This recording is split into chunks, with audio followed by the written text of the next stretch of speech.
Assalamualaikum warahmatullahi wabarakatuh. First of all, let's say thanks to Allah Subhanahu wa Ta'ala because the grace and good days. And don't forget to say salawat and salam to our Prophet Nabi Muhammad SAW, who has bring us from darkness to lightness. And thanks to the honorable lecturer and all of my friends. And I hope you guys focus at the presentation. And well, let's get started.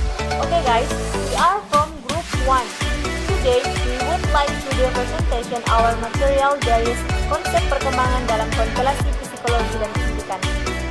So, I'm moderator, my name is Princess Dila, and now let's move to the agenda.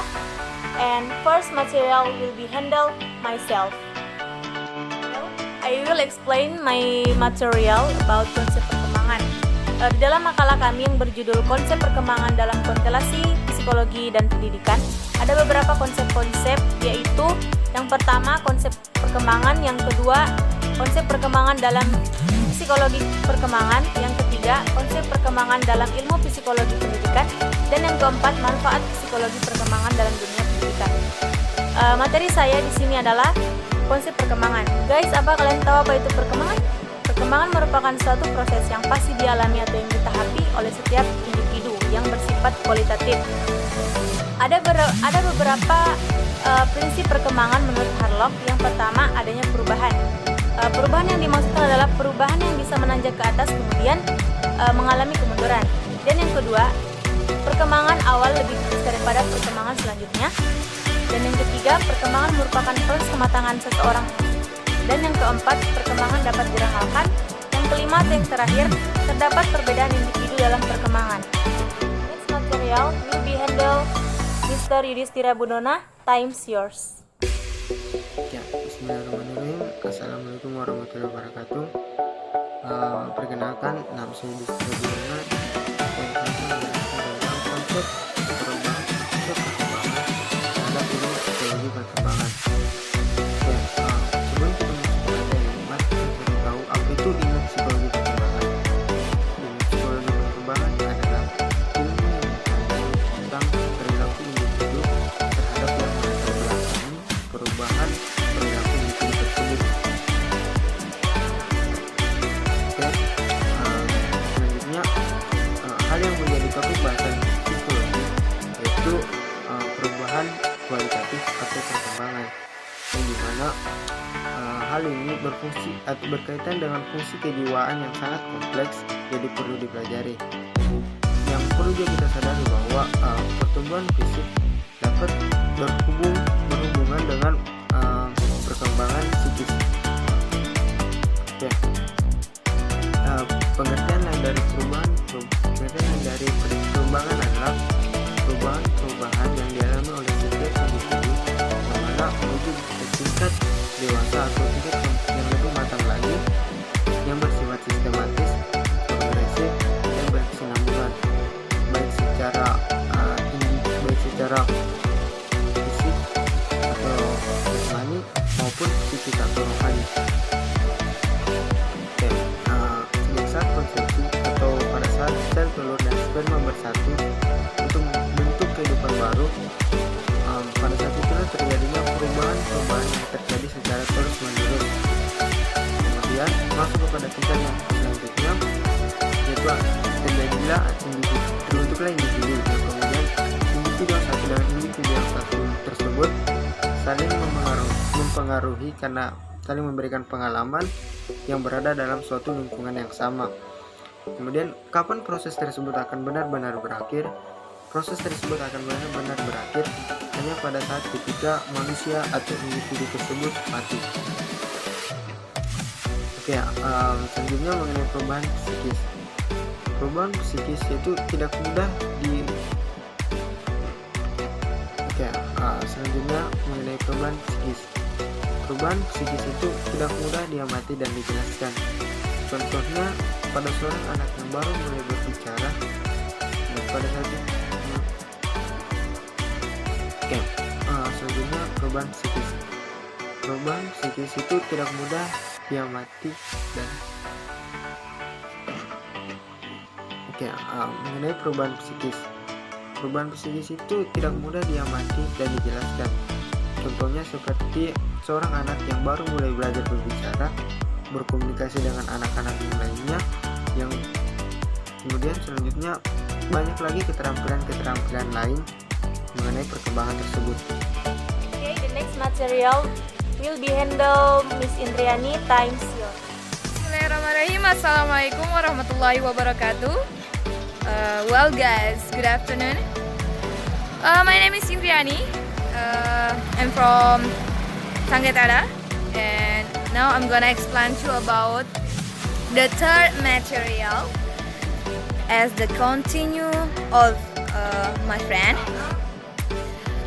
Well, this material is about konsep perkembangan dalam ilmu psikologi pendidikan. Jadi guys, kali ini saya akan menjelaskan tentang materi yang berkenaan tentang psikologi pendidikan. Jika sebelumnya teman saya telah menjelaskan tentang psikologi perkembangan, nah sekarang saya akan menjelaskan tentang psikologi pendidikan. Nah, kali ini sebelum menjelaskan tentang materi saya, maka terlebih dahulu saya akan menjelaskan apa sih sebenarnya konsep itu. Nah, pengertian dari konsep itu sendiri adalah, konsep adalah suatu ide pokok atau gagasan seseorang yang didapatkan melalui ide-ide dari dirinya sendiri yang berdasarkan pengalaman pribadi atau berdasarkan teori-teori para ilmuwan. Nah, jadi konsep itu berasal dari gagasan-gagasan yang kemudian disatukan menjadi sebuah pemikiran. Nah, di sini kita akan membahas tentang konsep yang berkenaan dalam perkembangan psikologi pendidikan. Nah, jika kita berbicara tentang pendidikan, maka kita harus merujuk kepada sistem pendidikan di negara kita sendiri, yaitu Indonesia. Jadi guys, jika kita membahas tentang psikologi, maka terlebih dahulu kita harus menelaah terlebih dahulu apa sih sebenarnya ilmu psikologi itu sendiri. Nah, ilmu psikologi sendiri adalah ilmu yang mempelajari tentang watak seseorang atau kepribadian seseorang, yang dimana berkenaan tentang karakter atau emosi yang terjadi di dalam individual itu sendiri. Nah, jika kita berbicara tentang psikologi, maka ini tidak lepas dari jiwa seseorang. Mengapa? Karena ini berkaitan dengan karakternya. Nah, karakter seseorang berasal dari jiwa mereka. Jadi guys, mengapa ini penting? Sebab tujuannya untuk kita bisa mengetahui sistem-sistem apa saja yang berpotensi efektif dalam sistem pendidikan di Indonesia, yang dimana bisa mengembangkan pendidikan di Indonesia itu sendiri. Jadi guys, kita ketahui bahwa untuk mengikuti suatu pembelajaran dalam sistem pendidikan, maka tidak terlepas dari mental seseorang. Itulah mengapa psikologi sangat berperan penting di sini.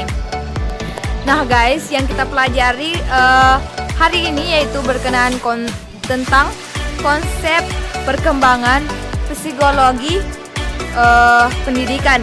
Jadi kita harus merujuk kepada sistem pendidikan di Indonesia, di mana sistem pendidikan di Indonesia itu sendiri bertahap, dan pemerintah sudah mewajibkan pendidikan bagi anak-anak itu dari masa sekolah dasar atau SD sampai sekolah menengah atas. Nah, di situ kita bisa menelaah atau mempelajari psikologi anak-anak dari usia dini sampai usia yang diwajibkan. Namun kali ini saya akan menjelaskan lebih detailnya lagi, bukan hanya dari SD sampai SMA, tapi kita akan membahas tentang psikologi anak dalam pendidikan itu sendiri, mulai dari usia sekolah dasar atau sekolah yang paling dini sampai merujuk kepada anak-anak mahasiswa yang sedang di dalam jenjang kemahasiswaan. Nah, jadi guys, pertama saya akan menjelaskan tentang perkembangan psikologi pendidikan dalam usia sekolah dasar. Nah, teman-teman, dalam sekolah dasar atau tingkat SD, anak-anak cenderung untuk lebih kreatif dalam mengikuti pendidikan di sekolah. Mengapa? Karena mereka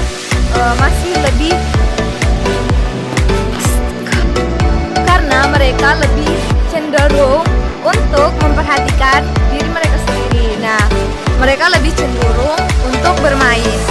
Nah, disitulah timbul kekreatifan mereka dalam mengikuti pembelajaran. Jadi, kita sebagai seorang pendidik, calon pendidik, kita harus mengetahui bahwa anak-anak pada usia sekolah dasar itu bersifat lebih mementingkan diri mereka sendiri. Nah, disitulah kita bisa lebih sabar dalam mengajar anak-anak tingkat SD tersebut.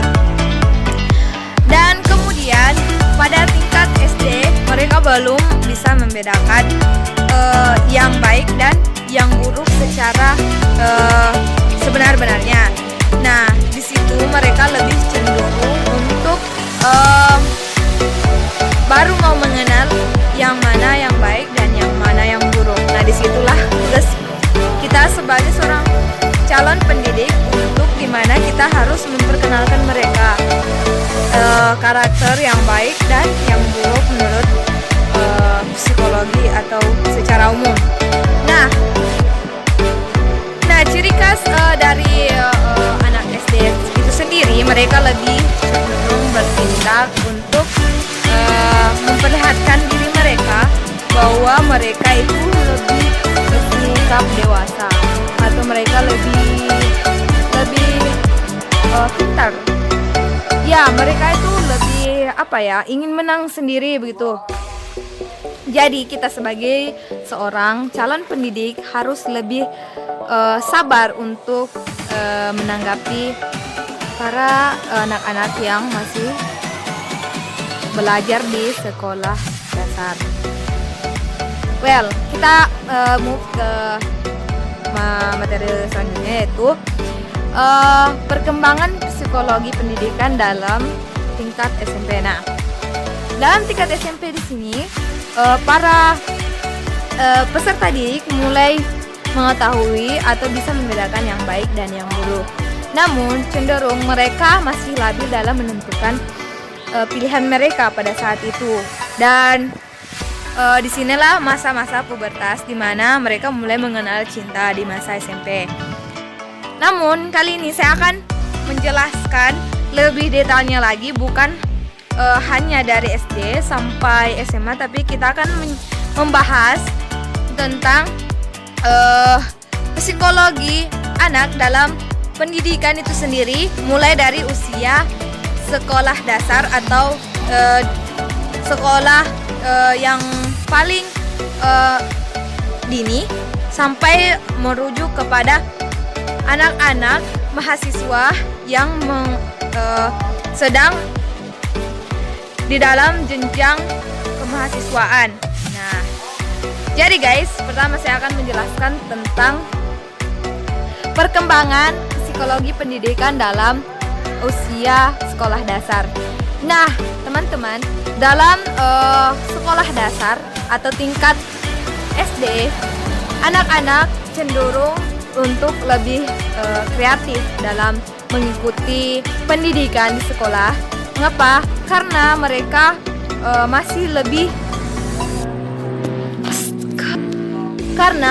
lebih cenderung untuk memperhatikan diri mereka sendiri. Nah, mereka lebih cenderung untuk bermain.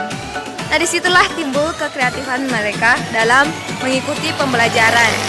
Jadi, kita sebagai seorang pendidik, calon pendidik, kita harus mengetahui bahwa anak-anak pada usia sekolah dasar itu bersifat lebih mementingkan diri mereka sendiri. Nah, disitulah kita bisa lebih sabar dalam mengajar anak-anak tingkat SD tersebut. Dan kemudian pada tingkat SD mereka belum bisa membedakan yang baik dan yang buruk secara sebenar-benarnya. Nah, di situ mereka lebih cenderung untuk baru mau mengenal yang mana, mereka lebih cenderung untuk baru mau mengenal yang mana yang baik dan yang mana yang buruk. Nah, disitulah tugas kita sebagai seorang calon pendidik untuk dimana kita harus memperkenalkan mereka karakter yang baik dan yang buruk menurut psikologi atau secara umum. Nah,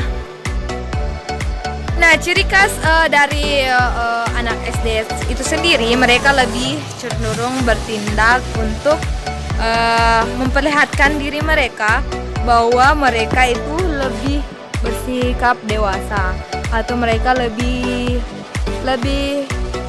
pintar.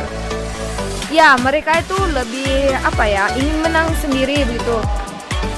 Jadi kita sebagai seorang calon pendidik harus lebih sabar untuk menanggapi para anak-anak yang masih belajar di sekolah dasar.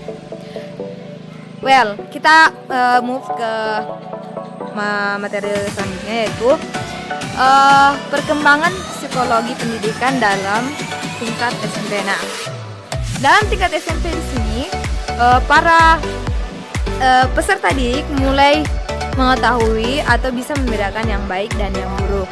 Namun cenderung mereka masih labil dalam menentukan pilihan mereka pada saat itu. Dan disinilah masa-masa pubertas di mana mereka mulai mengenal cinta di masa SMP. Jadi guys, pada masa remaja ini mereka itu cenderung mulai mengenal kepribadian mereka sendiri.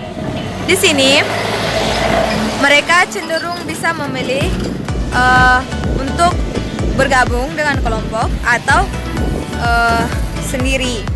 Mereka cenderung belum menentukan pilihan mereka atau masih cenderung pelin-pelan dalam mengambil keputusan. Nah, itulah karakteristik untuk siswa atau peserta didik pada masa sekolah menengah pertama. Jadi kita pindah ke tingkatan selanjutnya, yaitu SMA atau sekolah menengah atas. Nah, di sekolah menengah atas ini teman-teman, para peserta didik cenderung sudah mulai dewasa, namun masih belum benar-benar dewasa. Nah, di sini mereka sudah bisa menentukan pilihan mereka sendiri, kemudian bisa membuat rencana sendiri untuk masa depan mereka. Di sini wawasan mereka sudah terbuka, wawasan mereka sudah bisa terbentuk dengan luas. Kemudian di sini mereka sudah benar-benar bisa membedakan yang baik dan yang buruk. Nah, di sini mereka sudah bisa memilih sendiri untuk berkelompok atau cenderung individualisme.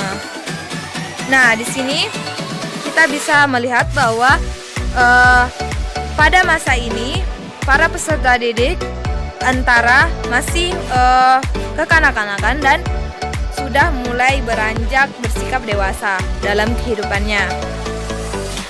Jadi itulah karakteristik pendidikan dalam perkembangan di usia sekolah menengah atas. Well guys, sekarang kita lanjut ke perkuliahan ya. Jadi perkuliahan ini cenderung lebih dewasa teman-teman. Mengapa? Karena mereka itu umumnya sudah bisa memilih jalan hidup mereka sendiri. Nah, mereka sudah berpikir matang-matang dan sudah tidak berpikir untuk bermain-main lagi dalam mengikuti pembelajaran. Mereka juga sudah bisa menganalisis sekaligus mempraktekkan sendiri di masyarakat tentang pendidikan-pendidikan yang telah diberikan oleh para pengajar atau kita sebut dosen di dalam kemahasiswaan. Nah, di sini mereka tuh sudah bisa lebih disiplin dalam mengambil keputusan. Mereka lebih memikirkan secara matang-matang perbuatan atau rencana-rencana yang mereka susun ke depannya. Nah, di sini mereka dituntut untuk menjadi seorang yang benar-benar dewasa. Jadi teman-teman, sebenarnya perbedaan antara sekolah menengah atas dan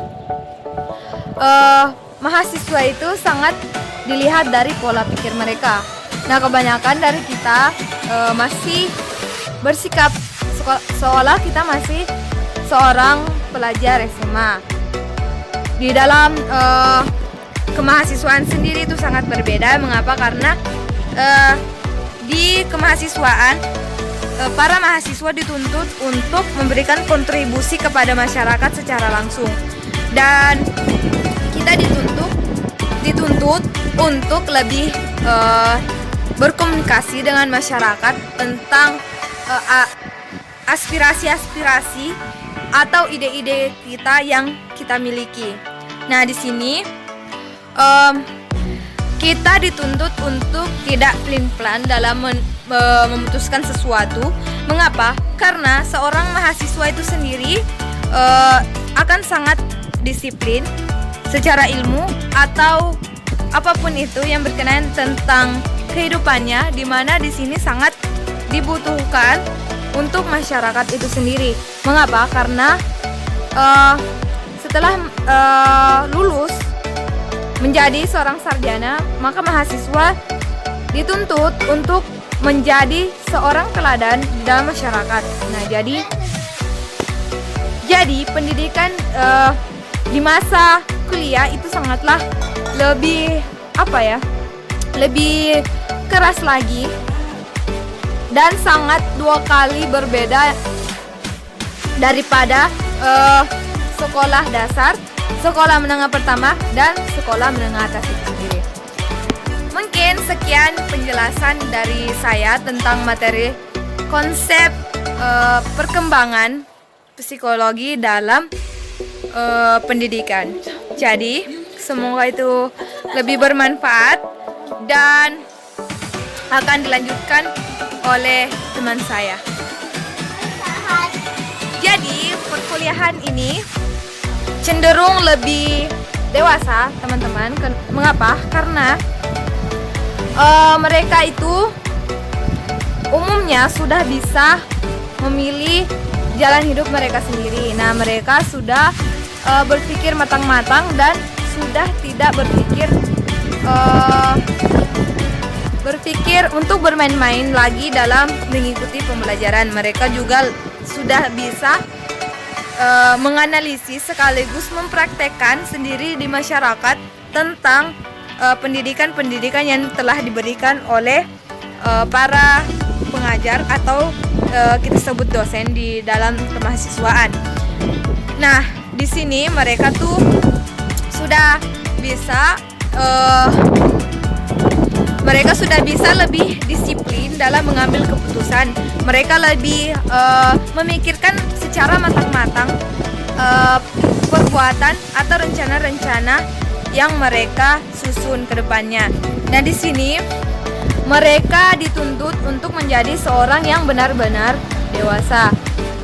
Jadi teman-teman, sebenarnya perbedaan antara sekolah menengah atas dan mahasiswa itu sangat dilihat dari pola pikir mereka. Nah, kebanyakan dari kita masih bersikap seolah kita masih seorang pelajar SMA. Di dalam kemahasiswaan sendiri itu sangat berbeda. Mengapa? Karena di kemahasiswaan para mahasiswa dituntut untuk memberikan kontribusi kepada masyarakat secara langsung, dan kita dituntut untuk lebih berkomunikasi dengan masyarakat tentang aspirasi-aspirasi atau ide-ide kita yang kita miliki. Nah, di sini kita dituntut untuk tidak pelin-pelan dalam memutuskan sesuatu. Mengapa? Karena seorang mahasiswa itu sendiri akan sangat disiplin secara ilmu atau apapun itu yang berkenaan tentang kehidupannya, di mana di sini sangat dibutuhkan untuk masyarakat itu sendiri. Mengapa? Karena setelah lulus menjadi seorang sarjana, maka mahasiswa dituntut untuk menjadi seorang teladan di dalam masyarakat. Nah, jadi pendidikan di masa kuliah itu sangatlah lebih lebih keras lagi dan sangat 2 kali berbeda daripada sekolah dasar, sekolah menengah pertama, dan sekolah menengah atas itu sendiri. Mungkin sekian penjelasan dari saya tentang materi konsep perkembangan psikologi dalam pendidikan. And the last material will be handled by Miss Ica Sulistianti. Time's yours. Hello guys, Assalamualaikum warahmatullahi wabarakatuh. I am Ica Sulistianti Syafruddin and my stand book is 1902-10032 as the last presenter. Today I would like to give you guys some explanation about apa sih manfaat kita dalam mempelajari ilmu psikologi dalam dunia pendidikan. So, do you know guys about apa sih itu ilmu psikologi? So, I think ilmu psikologi merupakan ilmu yang sangat penting yang harus dimiliki oleh para pendidik, terutama guru pada zaman sekarang, because dengan itu kita dapat mendapatkan manfaat yang banyak. So, I think pengertian ilmu psikologi telah dijelaskan oleh teman saya yang sebelumnya. So, today, let me guys give you some explanation about manfaat-manfaat yang akan kita dapatkan dalam mempelajari ilmu psikologi, terutama bagi para pendidik dalam dunia pendidikan yang semakin berkembang. So, I think manfaat yang pertama yang dapat kita dapat, para pendidik dapat mengetahui fakta-fakta dan prinsip-prinsip yang ada dalam ilmu psikologi. Dengan itu, para pendidik dapat dengan mudah untuk mengetahui sifat-sifat atau watak-watak dari siswa-siswanya atau dari orang yang dididik, because itu sangat penting dalam dunia pendidikan. Dan yang kedua, para pendidik juga dapat mengetahui keadaan jiwanya sendiri, baik dari segi pengenalan, perasaan, tingkah laku, dan masih banyak lagi. Dan itu dapat membuat orang dengan mudah menilai keadaan jiwanya sendiri, baik dirinya sendiri maupun orang lain. And yang ketiga, itu juga dapat membuat pendidik mengetahui sikap siswanya. Apakah sikap siswanya itu wajar atau tidak? Because itu sangat penting. Because I think para pendidik itu merupakan orang tua kedua dari anak tersebut. Jadi sangat penting untuk kita mengetahui apakah sikap anak ini wajar atau tidak dalam kelas. Because we all know masing-masing psikologi dari anak sangat berbeda, sangat memiliki sifat yang sangat berbeda. So, dengan mempelajari ilmu psikologi, kita dapat mengetahui apakah anak ini mempunyai sikap yang wajar atau tidak dalam mengikuti proses pembelajaran dalam kelas. Dan yang terakhir, dengan mempelajari ilmu psikologi, kita dapat mengetahui metode pembelajaran yang dapat kita gunakan dalam kelas. Because I think metode pembelajaran sangat penting kita gunakan, karena dengan metode tersebut anak yang kita didik dapat dengan mudah untuk menangkap apa yang kita jelaskan atau apa yang kita berikan. Dan dengan menerapkan metode yang baik,